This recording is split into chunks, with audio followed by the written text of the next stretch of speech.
What's up, guys? We're here at UFC with some of the crew after a good night of class. We had some good solid rolls. Kawhi helped us out with the kids and adults. We couldn't have made it without him, so we always appreciate Kawhi showing up. Carter helped me out too. Like, technically I'm the employee, so I'm responsible, but Carter came in today, helped me out, so appreciate that. Coming off the big weekend was an awesome submission battleground tournament, so just want to throw it out there. What were you guys' favorite matches, or what was one of you guys' highlights from what you're out there? So I'll ask the non-competitors first, because the competitors, I'm sure I have a general idea what they're going to say, but maybe Viv, you want to kind of kick off what you thought was the highlight, or what some of the high points of what the submission battleground was? Yeah, so submission battleground was absolutely crazy. The amount of black belt matches were obviously just a highlight of the whole event, but really I really wanted to go to submission for my friends, all my teammates, and all the jiu-jitsu practitioners that always I get to roll with. It's such a joy to really see that, like, as just someone who just got into the sport, to be able to roll with all of you guys that have all the experience that you guys have on the daily. That's such a privilege, in my opinion. Even all the black belts, being able to go with them. So honestly, my favorite matches were honestly all my friends' matches, because that was the reason why I was there. But also because especially for Carter and Kawhi, it's been a while since I've seen them compete. So I know that you guys were focusing a lot on coaching and so forth. So really being able to see you guys go back into that competitive mode and seeing you guys go all out for that submission really is just fun, especially because I know you guys are being nice and teaching us in class to be able to be able to learn, but seeing you guys have that competitive nature still is always a pleasure. It was something to see these two guys going at it, going hard. Because over here, like you said, I mean, they push a little bit, but not really. Even being training. Able to see them go against people at their level is also a privilege. Oh yeah. What about you, Blake? Like Viv said, it was a really amazing event. 8 hours pretty much straight of jiu-jitsu, and it was really well maintained. Very organized. Like Viv said, a lot of my favorite matches, were the guys I get to train with. I really like Carter's match, only because after last year's loss for him to come in, I feel like he really wanted that W. He came out strong with that armbar. For him to come out with that W at the end, I think that really hit pretty hard, actually. It was definitely a high point. Even Carter and I were talking about it. Probably you guys heard on our other vlogs that last year we trained differently. We kind of still had that tournament. It felt like he had a very specific game plan this time, and I can tell and especially since we're similar size, it's nice to see I can tell in certain positions where you might be going next, to see it kind of happen in action. It was really cool. Nice. What about you, Kawhi? My favorite match was Nick and Ricky. So Nick out of Island West then Ricky out of Alliance. That was my favorite. It kind of reminded me of the Kate Rotolo fight and the Tackett brother at CGI. So I really enjoyed that one. It was super high paced, but at the same time it was super technical when you really watch it. And I think that was my favorite match of the night right there. That was solid. What you do? Well, after my match win, I kind of was just out of it, so I just liked the whole event. After my match went, I felt such an adrenaline dump. I drank one whole case of beers.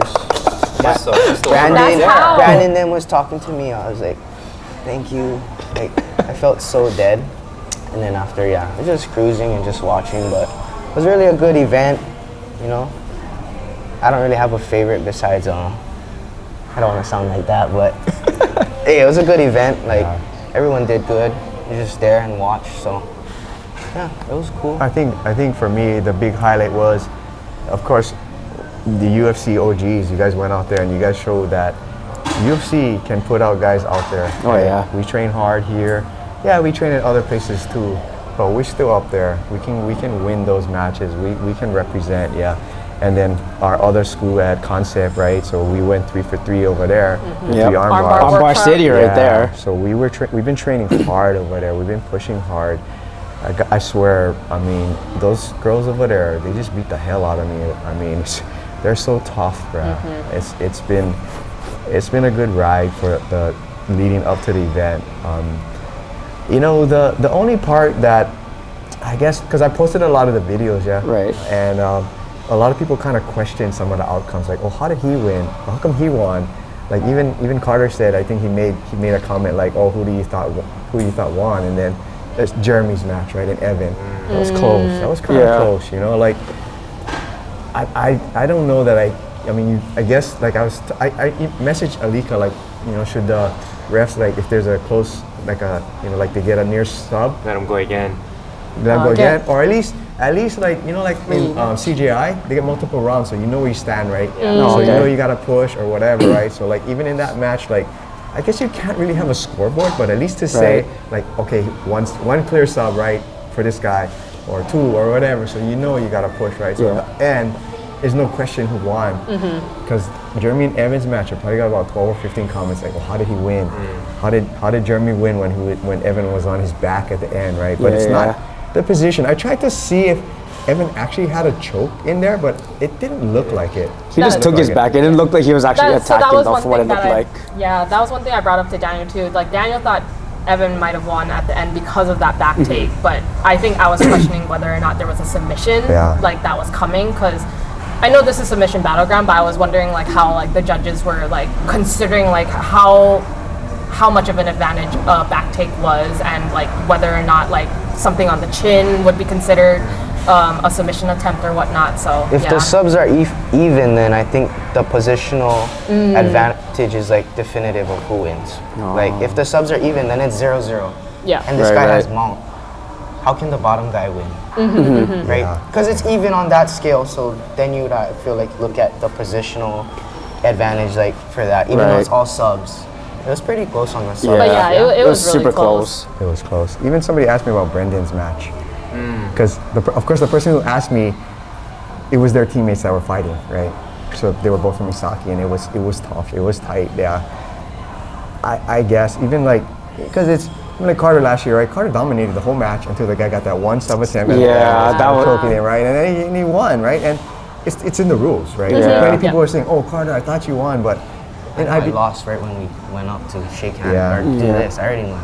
In the tournament style, he would have won by points. Oh, 100% with all those passes. It was not on points. It's a submission-based event. So, I think some people are not as educated on the rules, so they just the mindset, right? This is a tournament, you know, who scores more points or who gets more positional advantage. Yeah. So I don't know.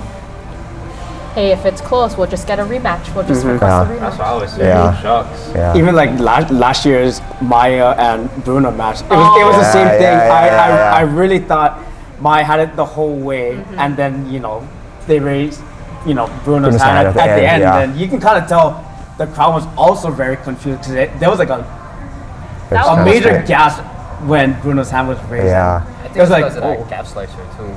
That calf slicer, I mean, compared to everything else that Maya was doing, I guess the refs just took the calf slicer as the big submission attempt. But in my eyes, I think Maya won. Yeah, exactly. I think the whole crowd did too with that, simultaneous gasp at the end. Like, I think everybody expected. Like a little after the event, I already got a DM from my opponent. Like, let's run it back, bro. Jeez.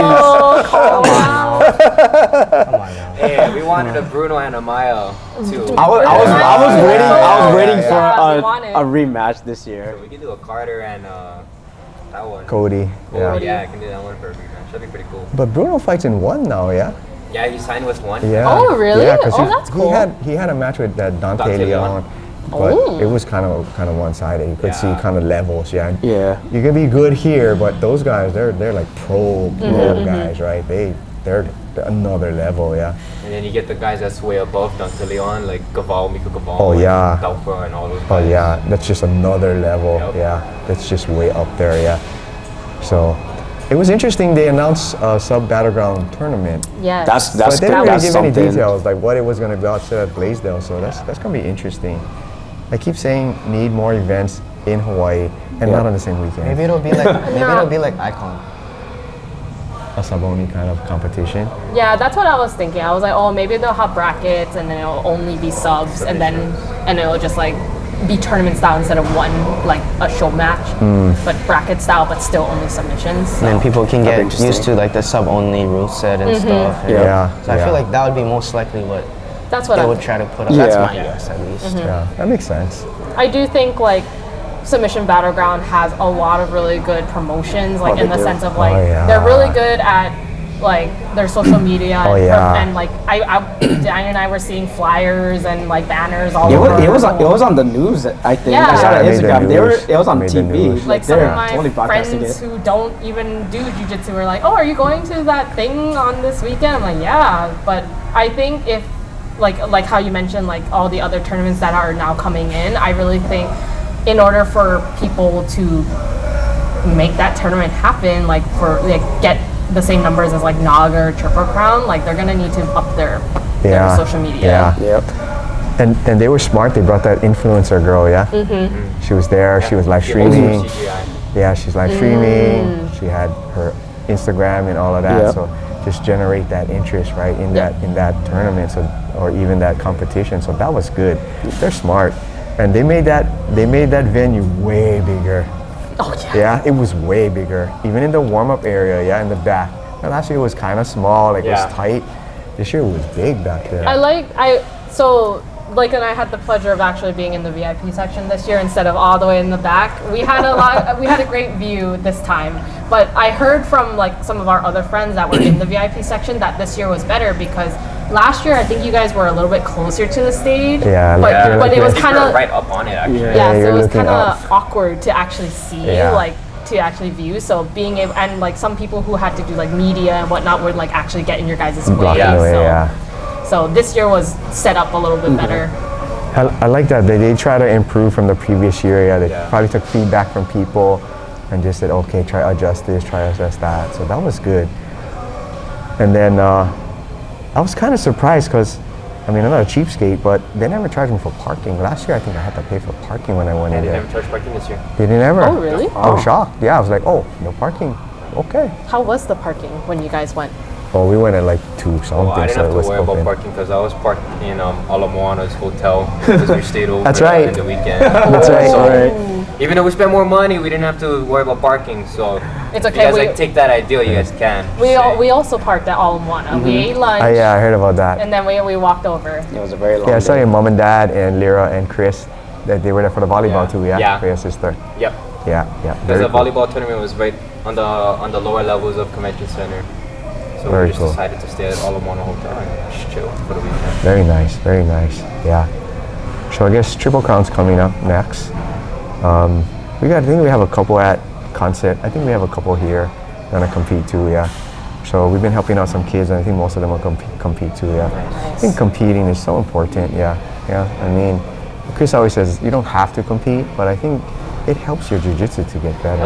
I feel like a lot of people, they should, even if they're scared, at least try it once. Even if it doesn't go your way, it's the experience. I did it once, I lost, but it was still something that, I don't regret doing.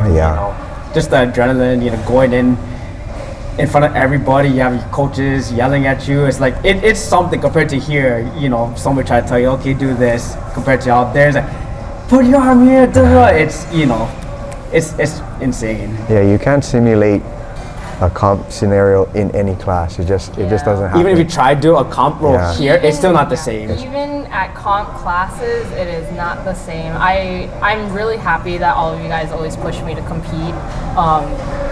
I still don't know why I decided to compete with like only a few months of experience at White Belt, but that got me hooked into competing. That's good. And I did way better the second time. I think the best part about competing is being able to see where you're at, especially at your level. Like obviously, like everyone knows your game at your gym, or even the friends that you continuously roll with, even at open mats and whatnot. But especially when you go into a tournament where you don't know the person and then like they don't know your game, just seeing how clean and how tight, you know, how much control you might have, it's a nice gauge. But also the mindset, like I you know, I say I like competing, but I also hate competing because you guys know my anxiety. Like I hate that pressure. And right when the ref goes, I start freaking out. I still freak out right now, but yeah, I don't know when I'm gonna compete again, but I always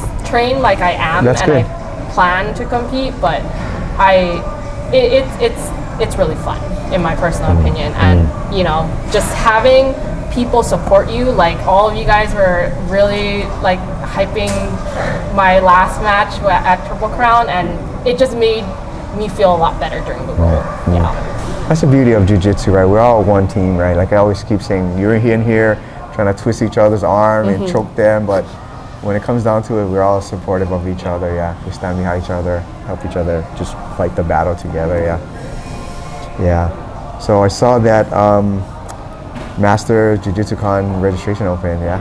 Yeah. So that'll be my annual competition. Yes, sir. There's nobody down here. I did try to go to Submission Battleground, but no go, no luck. Yeah. Too old, too small. Nah. Wrong color belt. So it's funny though, at Submission Battleground, I saw Dewey, and Dewey was probably like drunk already. He said, "Oh, come on, let's do it next year."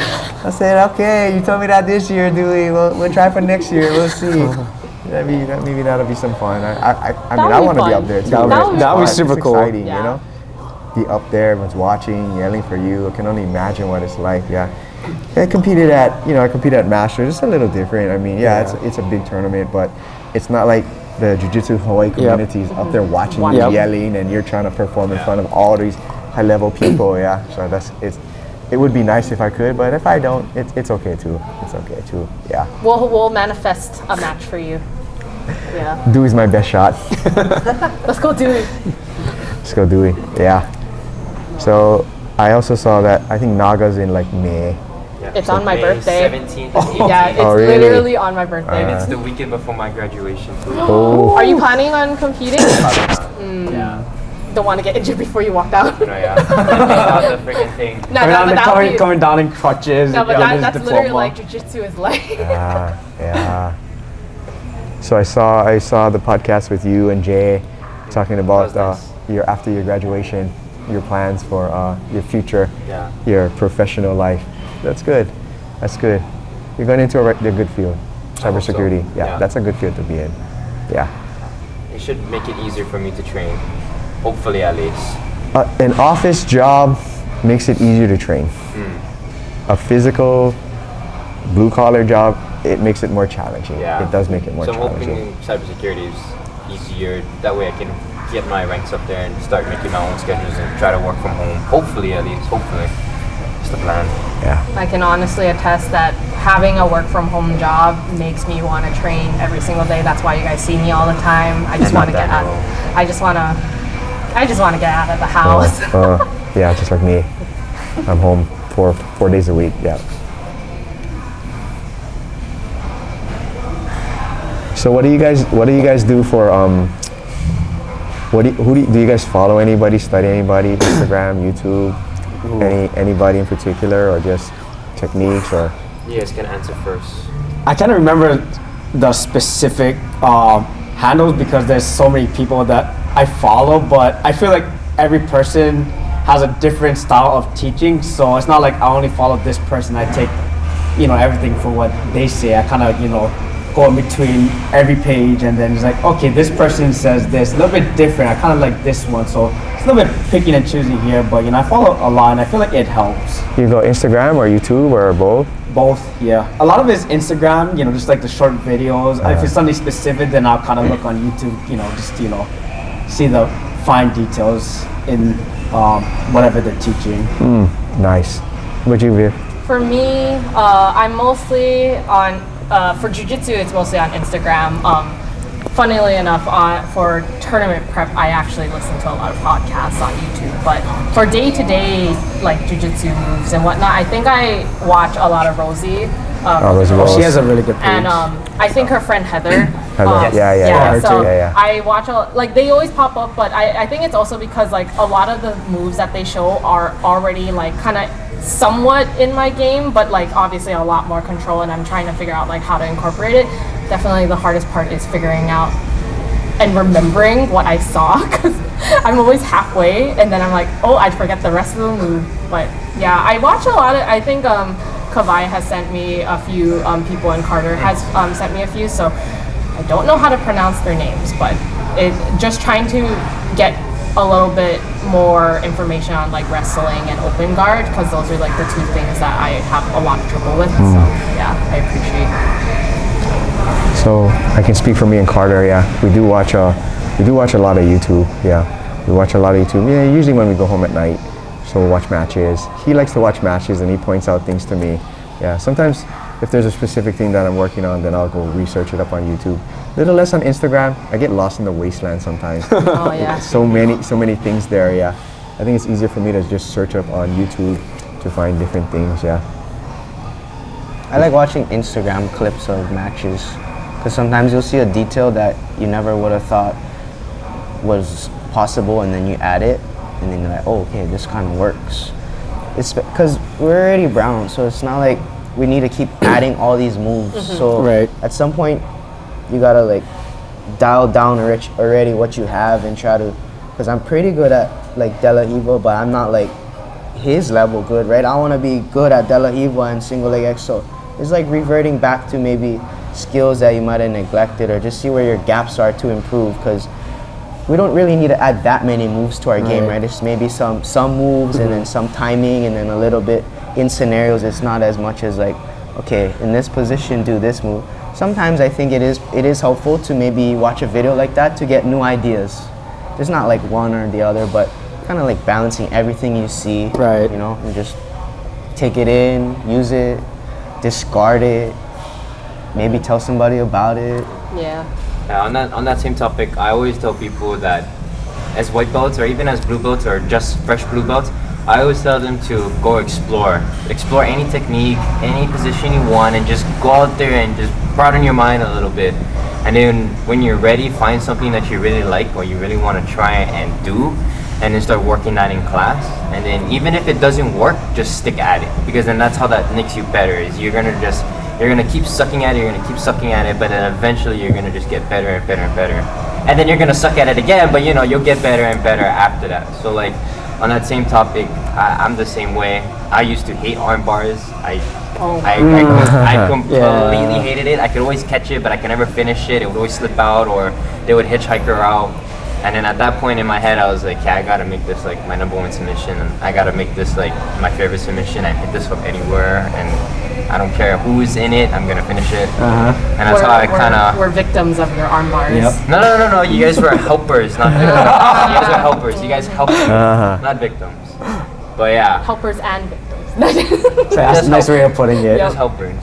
But yeah, now I'm just studying arm bars and trying to find new setups every day and trying to find new finishes. And it's the same thing for me in De La Hiva, X guard, close guard, passing, and back takes, and all the stuff that is kind of in my game and my system already.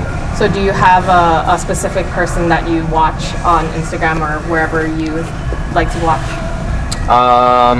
So after COVID, and when I was kind of at least in myself, I saw myself evolving a little bit after COVID, or during COVID when we were still training at Tanks and Twan's place. My dad showed me this guy named Andrew Wiltse, and for some reason, watching him and his passing and his buzzsaw passing and his outside passing, for some reason that clicked in my head, and I was like, oh, I should try this instead of just sitting in the guard and just letting myself get caught in triangles all the time. And so I started to do it, and I was like, oh, this is pretty nice. This works. This side to side movement, this buzzsaw passing, just cutting through. And then we started to do competitions. Competitions started to come back in Hawaii, and I started to do Naga. And then every single opponent I had, they pull guard against me. And going fresh into a tournament, and me being a guard player that I was back then, I had to now pass a guard that I was never good at passing. But then as I started to do that outside passing, that side to side passing, and this misdirectional movement, I was like, oh, this is working. I'm passing this guard like Kavai couldn't do it before. So Andrew Wiltsey kind of got me going in like that passing scheme of outside and misdirectional. But I think the biggest guy who influenced me in my passing was Fernando Terere. This very old school guy. I don't know why nobody watches him anymore, but Fernando Terere is super good. He's kind of the pioneer of like long step, and he pretty much where guard passing is today with like Guy Mendes, Hoffa Mendes, Lucas Lepri, Andre Gaval. Fernando Terere set the steps for them. So I always started to watch him, started to watch his arm weave, his leg weave, his long steps. And then eventually I found my way into Tynan Dalcro and Guy Mendes and Hoffa Mendes and all those guys. But then for my guard game, I'm a lot of Levi Jones Leary these days. So yeah, you got me stuck in that. You got me stuck in that guard that last comp class. Yeah, I'm trying, definitely trying. So every position that I play with, every parts of my system and game is from all different types of high-level athlete black belts. I could sit here and name all of them, but let's not bore you guys. So that's another podcast. Yeah, it's another podcast. Hey, I think it's good though, like what you said, you get a lot of influences from different people because then you're not tied to like a school and their style. You basically like are creating your own thing. Like even he says like we don't really have a style, you know, we just go like top, bottom, whatever, just go, you know. I totally agree with that because a lot of people believe that, oh, I'm gonna try and copy this guy's style, I'm gonna try and emulate his style and make it mine. And every single time I hear that, I'm always like, don't do that. Don't do that. I promise you, please don't do that. Take some small portions of them, use it, and then add your own flavor and your own salt and pepper on it. And then watch how more evolved you'll become instead of just copying this guy and trying to do everything that he does. Yeah, because one of the things I'm trying to tell the white belts lately is don't try to memorize the steps of a move. Oh, yes. Try to understand what the goal is. What are you trying to achieve? Because it goes back to that ecological approach, right? That mindset. I know it's kind of controversial now, but especially at a beginner level, you're not going to memorize a 10-step technique. Not when someone's putting pressure on you. The worst case scenario is you're on step 2 and then you freeze up and go, oh shoot, what's step 3? And then you're locked, right? So I try to tell them, don't memorize the steps. Just think about what you're trying to accomplish. And however you do it, it's okay. It doesn't have to be exactly the way the coach teaches it, right? I think sometimes when we have classes here, the previous way it's taught, right? It's like, we'll show you these 5 different techniques. Here's step 1, 2, 3, 4, 5, and just do it, right? But then why are we doing it? How are we doing it? What are the little details of how we're securing it, right? Are we trying to control something, right? So those are the things that the new guys, they don't even know to ask that, right? They're just kind of blindly following. Go in headquarters. I remember Sam told me she didn't even know what headquarters was for like a few months. Like, you know what I mean? They're too ashamed to ask, right? So like if the guy instructing can't read that the class is not getting it, he needs to pay a little closer attention to what the students are doing where they're getting stuck, right? So I think even for us with the kids, right? Because the kids class are like 5-year-olds to like 12, it's hard to teach a 5-year-old a 4-step technique. They don't even know what step 1 is. They're going, Coach, I need help. Okay, get in half guard. They don't even know how to get in half guard, right? So we just, again, have them play those little games, like a dirty feet thing, like just don't let them get around. Keep them from going here. Fight for the underhook, right? Those are basic concepts, right?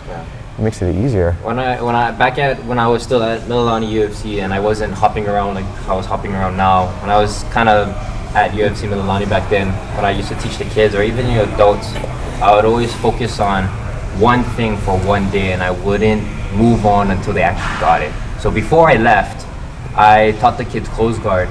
And I was teaching them a lot of like how to hold them down, how to break their posture, like super basic stuffs. And then as soon as they got that, then I started to show them more techniques that they could use, or what would happen if they would stand up, or other situations. And we would dissect that and we would fix those. So if anybody was to stand up in the guard, I was telling them, oh, you can muscle sweep, you can double ankle sweep, you can let go of the guard and go dummy sweep. And I was just teaching them close guard for all those months. Like we spent, I think, 3-4 months before I left, just on close guard. And then the couple weeks left that I had with them, I saw them start to use it, and it was like nice. It was refreshing. Feels good, yeah. Because they got it, and I was like, yes, that feels good. But yeah, I feel that's a lot of influence by Coach Jay too, because he was always about small details and always perfecting the technique before moving on. So that's kind of what I did with the kids, and even the adults too. Like a lot of the drills we did back then at Mililani's gym, all the adults, they liked it because it was super small things that they would have never thought of, and it just opened their minds into other things that they started to do. Because we did a round of like deep half, remember that? We did deep half for a while. Then we started seeing our students, we saw the guys doing it, it's like, oh wow. Like this one, and that one. Yeah, they start using deep half, or even like the what is it called? What is that half guard position we play? Remember the one we were showing? Not coyote. The one that you always use, the one we taught you from the beginning. Dogfight. Dogfight. Hello. Yeah, I was like, blanked out. I feel like I am, like, that is the best thing that I learned from you guys, because I was like, although all three of you guys know that I love dogfighting, so you guys completely stuff it now. You know that's illegal, right? You can't be saying that on the camera. Sorry about that, but yeah, like these three, they know my game so well. I'm not allowed to get that leg anymore for half guard. Like, Carter just got me in a loop choke. Kawhi wants me to get the single leg. That's why it's hard to roll with the same guys over and over again. They just know your game. But I honestly, like, learning half guard from you guys, like, you guys making me learn half guard over and over and over again. Like, I'm not joking. Like, that's why, like, it's really hard for me, like, especially when you're baiting, like, that single leg. It's like kind of like an instant reaction. Like, oh my God, it's a leg. I'm just gonna come up. So it's so ingrained in me now that it's like, oh, like, once I get the leg, I know what to do. Like, my body just reacts to it. So, yeah. Which is good, especially, like, in competition where it's like, oh, I don't need to think about it. Like, I can just go. But definitely harder for guys that know what I would like to do. And at a higher belt level than you too, right? Yeah, that too. Yeah. So I guess that's kind of, like, one of the harder things, especially like with my anxiety for, like, competitions and whatnot, but, like, rolling with you guys, especially like Blake is way stronger than me, and then, like, you guys are all higher belts with a lot of more experience. Like, for me, it's so hard to gauge where I'm at, because it's like, oh, like, the people who come, especially to UFC, they're either really, really new or really, really high level. So it's like, oh, and that's why I'm so grateful that I can roll with Janelle, because like, she's literally my same weight, same belt, but also we know each other's game so well that we kind of, like, push each other, and, like, it's really hard to get the same move over and over again because we know. But then at that point, we're also the only ones that are at that level in that sense. You know, you hit on a key point, right, of having somebody at your gym that is similar in size, similar in skill level, that can push you, right? But a lot of times you don't have that, and it's hard. They're either way bigger, way smaller, way stronger, way more advanced, but if you have that person, man, that's so good. That is so important. Yeah. At one point we were there, but he's kind of elevated beyond me, so I'm not. He has the elixir of youth. We're not quite the same, but he does. But you know, back in the day, he wouldn't tell me nothing. You know, this guy, he would hide everything from me, and he wouldn't tell me nothing. He was like, he just beat me up with this stuff, right? At some point, I think I don't know if he felt bad or just realized maybe I better help Dad because I'm way better than him now. Or figuring more chores at home. So we started working together, and he's helped me a lot. My jiu-jitsu has gotten a lot better once we started working together, not fighting each other. Yeah. Being able to have, like, a partner, and honestly, like, just people that push you, like, I always tell, like, my new friends, like, especially when I meet them, like, one of the biggest things that I always emphasize, especially in class, is roll with people you trust.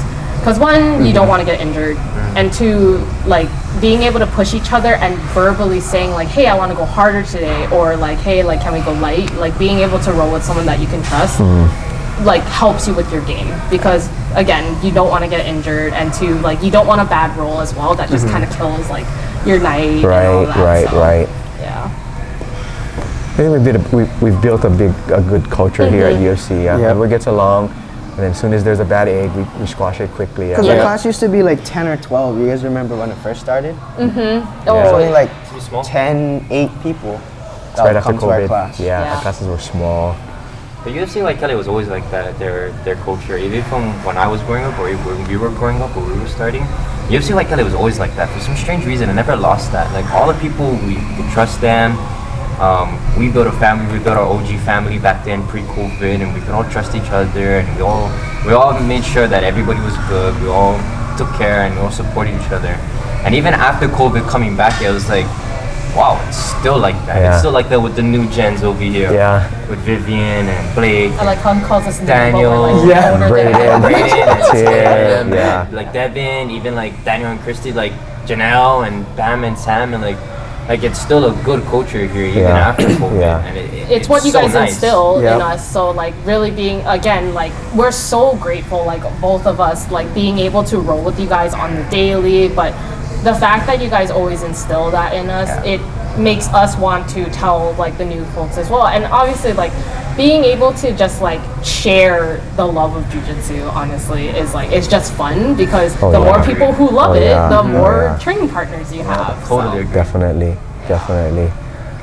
Yeah, because you guys are not the beginners anymore. Now you guys leveled up. Now you guys can take advantage of some of the new guys, bust them up, try your new techniques on them, right? Maybe even take someone under your wing, There you go. teach them, and I'm not at that level yet. I help here and there. Like it kind of like sucks because like I think it comes from when I was younger, but I've definitely like I can see details and I can tell people like, this is like one of the things that you're missing from the move and whatnot. But me and my body don't like, my brain and my body don't match. It does not react the way that I want to. So that's where I struggle with is like, I know what I want to do and I can tell you, like if I were to train with Blake, I was like, these are like the steps that you're missing or like why it's not working. But if I were to do it myself, that's kind of like one of the things that I'm struggling with, like trying to apply it on with my game. raise your left hand. And see, I think Carter talked about it before. It's important because you only have so many coaches, right? And there's a ton of students. The coach cannot see everybody. So it's important for the higher level students, even the mid-level students, to start to assist other people, first day white belts, right? I can't spend my whole class helping the first day white belt, right? But I can entrust a purple belt or somebody else that has more experience to just step them through it, right? Get them good experience, right? And then they start to level up.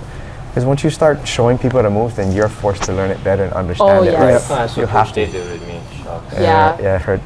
So we would before I became official coach here, I would kind of just help them with the classes. But then when you're the real coach, it's kind of different. It's like it's not like you're just helping now. Like, okay, you're in the middle there and you're fielding the questions and you're coming up with the class curriculum and all of that. So it's different, but it's good. It's fun and it's exciting. I think another important thing that is key is teaching people like how to learn and recognize stuff. Because like you said, the coach isn't always going to be there. Right. So if the student can figure out and recognize, in this position this happens, then I can do that.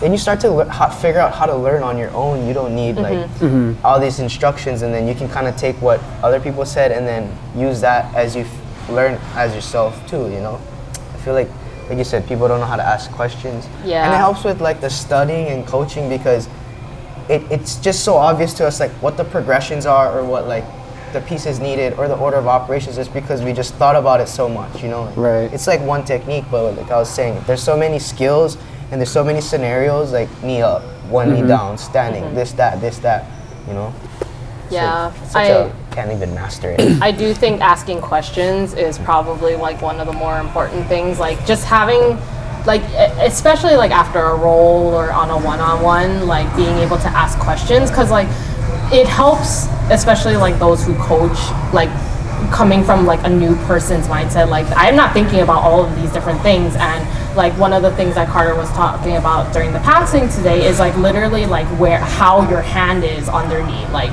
the direction, like that makes a big difference in the pass. And sometimes like we're not going to be able to catch those details unless like we ask questions or like we're just like, it's not working, and then you guys will have to kind of like go into our point of view to see like what else is missing as well. That's what helps is those one-on-one situations. Like I grew up with one-on-one situations with Coach Jay or even like Weston and all the other coaches we used to have back then, even Chris.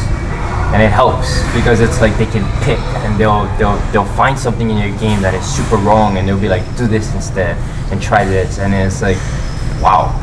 That helped. It was like one small thing, but it's like because there's so many other kids or other adults in the class, it's like you don't get that unless you have that one-on-one time with them.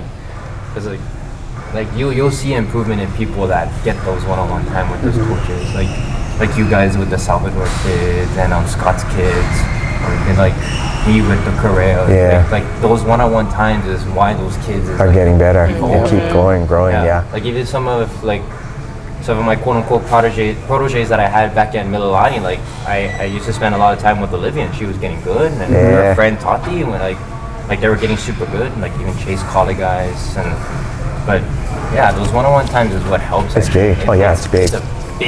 It's a big factor on people. Yeah, anytime I have one-on-one time with you guys, like working on stuff, like whenever Carter and I work on passing or just like control, I am so appreciative, like just getting all those questions answers and drilling. That's how I learn a lot more, like being able to do the repetition over and over for repetition. Like that's the only way for me, for my learning style. And that's one of the things, like especially as coaches, that you guys like everyone always has to learn that different people learn different ways. So I think that's always like an evolution for everyone, honestly, that wants to teach or wants to coach. But yeah, I again, like anytime I have questions, you guys are willing to like share and like, you know, share your knowledge. So thank you guys. Because that's the culture we grew up in. That's how we all grew up as. Always asking each other questions, always growing together. That was the biggest thing, was growing together. Because Jay said something on the podcast that really hit home for me. It was the point where he made about, as an instructor, you need to like understand the student, make the connection with the student, you know, learn their game. What are they trying to do? What are they good at? What are they bad at? And then you can help them, right? If you're just standing on the side and people are rolling, you know, you don't know what's happening, right? So you got to get in there, roll with them, see what they're doing wrong, right? Have them ask you questions, you give them feedback. Some of the white belts, I've been telling them, because they say, oh, I can't make class all the time. I said, well, when you're driving in your car, think about jiu-jitsu, right? You don't have to do jiu-jitsu, you can think about jiu-jitsu. And think about where you're getting stuck. So when you come to class, you come to me with a specific question. Coach, I'm always getting stuck here, or how am I gonna do this? I'm always here. You come with those pointed questions, I can give you a good answer. But if it's just this big open book of like, I don't know what I'm doing, or can you help me? It's hard, because it's very, very broad vague topic, right? But if you ask me a specific question, okay, let's just work through it. Okay, here, you just adjust this, like you said, turn your hand this way or whatever, then we can help them out. And heck, like I always tell like the new people that I roll with, like if you have a very specific question, especially in the middle of a roll, remember it, because right after you're able to ask like all your friends, like how come like you were able to catch me in that move, or why did that move didn't work when I tried it? You know, very specific questions are always helpful. That's why rolling with Braden is fun, even though he talks so much smack. He does it out of good intentions, because then after he'll ask, like, what was I doing? Like, what was I doing wrong? Like, after all the smack talking, he's like, okay, what did I do wrong? Like, how did you do this to me? How did you catch me in this? What should I do better? Like, if it's me, Chris, Gabe, you guys, like, you'll ask. And I like that about you. I was actually confused when I was rolling with him the other day, because he started doing that and I was thinking, why the fuck are you talking? You usually never talk when we roll. And he's like coming in, like keep talking and making mistakes. It's like, catch him, and it's so funny because he just keeps talking.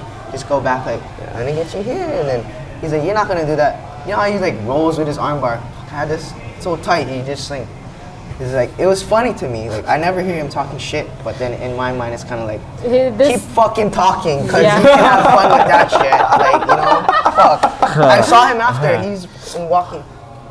Like, that's what I love about Braden, though, is because Braden, even though he's like talking smack, it's because he wants to get better. Your idea. Oh yeah, 100%. Like he knows that. He knows he can only win by words, because he's not going to win physically. I mean, I bet at one point he'll be there. If you're watching this, Braden, you better turn the camera off already. But Braden is going to get there one day where it's like he's going to be right underneath our tails and he's going to give us words. But it's also going to be because he was the one that wanted to learn. Yeah. He puts in the grind. Like that's the. I was talking to him last night after class. It's like, you have something that you know you have to earn. You have everybody's like respect. Yeah. Everybody respects Braden so much. Everybody wants to roll with Braden. Everybody wants a piece of Braden because they know that they can get a good roll. They can learn something from Braden, and he'll put the work in. Yeah. He'll go 10 minutes with you straight. During the roll, he's talking smack to CJ. He goes 10 minutes with him. Gabe starts talking. I'll get you next. He goes 10 minutes with Gabe. But it's not like, he's slowing down he Cardio grinds. He extreme. puts in the work, and Yep. so I told him, like, yep, every respect. That's why everyone's piece of you, because you work your ass Yep. off, dude. That's literally what happened last night. Is after class we all decided to do no-gi, and we all was like, oh, let's just wrestle. Let's not roll. Let's just wrestle. Let's stand up. Let's do takedown. Because Brayden, he was like, he took his gi off, and I was like, oh, you're gonna roll with CJ next, yeah? And he was like, no, I'm gonna roll with you, you fuck. And I was like, oh, okay. So we went. I set the timer for 10 minutes, and we went. And then CJ, he was talking, and then Brayden was like, CJ, I'm gonna catch you next. And then Gabe, and then yeah, he went. Like, I think he went for a good half hour. It was more a majority of my time because I could tell he was also dying. I didn't want to kill him. So I set the timer back down to 4 or 5 minutes with. But CJ hey, and like, Gabe. see, that's why like a lot of us do enjoy rolling with you guys. Even though you guys push us so hard, you guys are not here to crank things, injure us. Like, I talk to Brayden all the time. Like, he appreciates like you force him to figure out how to get rid of your arm bars, but he knows you're not gonna crank it. Like, you let him work. Same with you guys. Like, you guys push us, but you guys are not gonna kill us. And that's like, there's a big difference in like going really hard, but just trying to smash us. But like, there's another thing of like going hard and making us work. Pushing with good intentions. Yes. Yeah. I feel kind of left out because Brayden doesn't talk shit to me. You know, He really respects you. I better That's start why. prodding him. He- Fucker. He respects respects people you in a different way. Yeah. He respects Kawhi by SmackDown. He respects you by just respecting you. It's so funny. Like Brayden will talk so much shit to out in the class, and then me, Brayden, and Blake are just like, oh my god, like I don't understand how Kawhi like hit that. Oh, like his control's so good. Oh my god, Carter got such an amazing pass. It's like we're all so nice, and then like out in the open, bruh, let's go. I think Brayden looks at you almost like his dad, and then he looks at us as his siblings, which is why he'll talk all this smack. Yeah, it's so funny though. Like when we all started, like we were all so quiet, and this guy knows I was afraid of this kid. I don't know why. I did not want to roll with him. I was like telling Blake, I was like, Blake was not even there yet. I was afraid of Kawhi. Janelle had to ask him if I could roll with him. But now I think like we're all super close, and like Brayden's actually talking to like other people in class. So it's a really, really nice group. Even that we Tim have. too. Tim used to be super shy as well. Yeah. Tim Yeah. was super shy. Yeah, it's a great group that you guys honestly have created too. It makes us want to come to class, and I think that really helps. Like I said, I mean, I always appreciate everybody that shows up, you know, because you guys could choose to do other things, train other schools. You guys come, train with us, put your trust in us that we can help you guys get better, So we really appreciate that. And that's why we like coming too, because we have like dedicated students and a good vibe. Yeah. And we want to give back to where we came from. And we like you guys, so it's kind of hard to just leave and do one school and like we already like have a connection and we help you guys. Like, I know if you guys never seen us, it would be pretty devastating. I don't want to do that. I'd rather just kind of stay within vicinity, you know, to help you guys. That's why even while I'm still jumping around and still training at other places, because technically I'm not really affiliated with UFC anymore ever since Coach Day left. But I still come back here.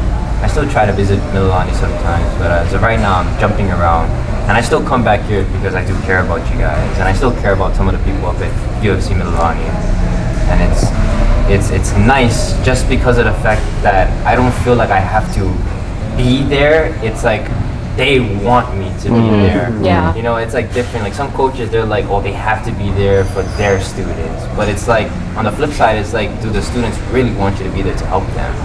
So for me, coming here, going to Milani sometimes, I know that it's nice because they want me to be there, and I want to be there as well. And it's nice. It's a good feeling to have, especially coming from a 17-year-old kid who's way younger than all these people. But it's nice to feel wanted and to have others and to want others to be in your life as well. So it's nice, it's refreshing. And Jiu-Jitsu is one of the only sports that you'll make friends with those that are like 60, and then there's some that are at 17 and you can consider them your friends. Like and it's like we hang out outside of jiu-jitsu as well. So it's like yes, we're like very jiu-jitsu focused, but it's like we go running. We should go. We need to run together. Eventually we'll run together. But and tennis. Yeah, but I mean, like some of us make surfing plans together. Like we go out to eat lunch and all that. So it's really it's cool. Yeah. And then we all get to go back on the mats and choke each other. Just like back in the day, Rick. Yeah. Just like back in the days. Exactly. I think that's why for me it's hard to think about going to another school. Only because I have such a great connection with these guys here. I'm pretty sure I can make other great connections elsewhere, but it's just hard to really think of going somewhere else, training, and then kind of leaving them behind. If I leave, they'll be fine. It just doesn't feel right for me. It's like exactly. I want to be with them, training with them. It's just weird to like when we were doing the goodbye class for Coach Jay, and then people were saying goodbye to Kavai, I was like, I think Daniel and I were like, are we missing something here? I had the same thing too. I was so confused. Because then we went to the Mililani one, and then I was like very confused at people laying Kavai, and then I knew that he was both of them are coming to Monday class, and I had to ask him. I'm like, you're not leaving. I had to ask him too afterward. Yeah, I went straight to him. It's like, are you leaving us? I was like, please don't leave us, right? Obviously, we will support you in whatever you do in your journey, but I was like, just the fear of losing like a really good friend and a training partner is just like, oh crap, we were not prepared for this. Not ready for that. Yeah. I appreciate that. Like I really do appreciate that because it's hard for me to leave UFC in a whole. Like it's hard for me to like mentally, spiritually, emotionally leave. Yeah. Because this is where I grew up here, Mililani. Like every UFC place, this is where I grew up. This is where I started. So it's hard for me to leave in all aspects, but I'm pretty sure sometime in the near future I might actually be leaving, but that's for a couple months. Maybe physically. Physically. Yeah. And that's fine. Again, and that's why, and you always instill this in me because I'm so addicted to jiu-jitsu. Like every time I get sick or like when I'm on vacation, like I'm just like I want to get back already. Like I want to be on the mat, but like everyone has to do what they need to do. Whether it's here, somewhere else, but jiu-jitsu will always be like kind of like the bond that the tie, has, right? And it'll always be here. Because he's not moving to Iran or fucking Iraq or something. He's still gonna be in Hawaii. We're still gonna see him, right? Just might not see him as frequently, but we'll still see him. Yeah. And then we'll just talk even more smack when he comes back. Braden will probably chase me down. I mean, like that fucking probably gonna stalk me or something. Like, bro, you better come back. I way better than the last time you left. He's gonna be waiting for a roll. Where you been? Like, bro, I see you coming out of the shower, bro. You bro. He'll literally install Instagram just to talk smack to you every find day. Like a tracker or something and I freaking put on my phone. Like, bro, I see you right now. You registering for this other class at this other place. Nah, he's gonna track you down in any of your competitions. He'll be front row. He's gonna register for that division. Now you better not. You register for that division. Yeah, it's all fun. Like the fact that we're able to joke around like this, like it just shows like. And it's all out of love too. Best part. It's always out of love as well. Yeah. The bonds are strong. Yes.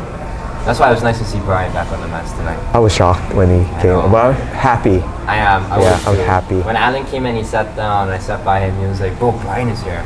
And I was like, bro. And he was like, yes. Because Brian texted me yesterday, Tuesday, saying, oh yeah, I'm thinking about coming Wednesday night, so hopefully I'll see you there. And I was like, yes. And that's all I could think about. That's all I could think about Tuesday. That's all I could think about today. Oh yeah, Troy came too today. Yeah, Troy came today too. And then Antonira came, and it was nice because it was like, we didn't have to send out a whole group text like how we do for those big events where we all get us together. People just showed up. It was just, like they just showed up willingly. Like Alan, he always shows up on Wednesdays, but Alan, Antonira, Troy, Brian, and like, it was nice. Good. That was really good. Nice. And Sid started coming back too, Yes, and then Sid started coming back. And then frick, I even saw Samantha Agapai and Matthew right out here, talking stories with them.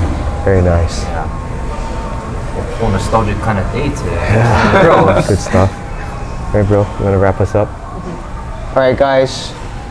Thank you for watching. Yes, sir. Take care. Shooties! Os.